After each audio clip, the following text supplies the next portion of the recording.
বন্ধুরা, এখন আমি আপনাদেরকে আর একটি জিনিস দেখার জন্য, আর একটি স্থাপনা দেখার জন্য এখানে দাঁড়িয়ে গেলাম। দেখতে পাচ্ছেন রেল লাইনের পরে সাদা প্রাচীরটি, এটি ভারতের প্রাচীর।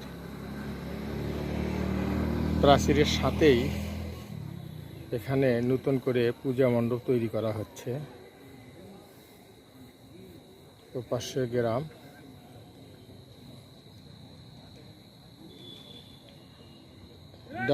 ডাইনে দেখছেন এটিও ভারতের গ্রাম, রেল লাইনের পরেই।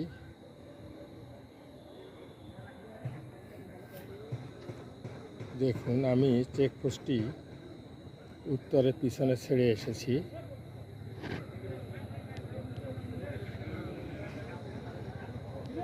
দেখুন,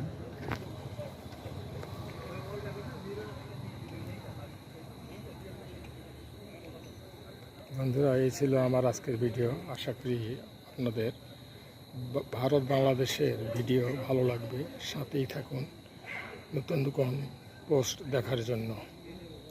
আসসালামু আলাইকুম।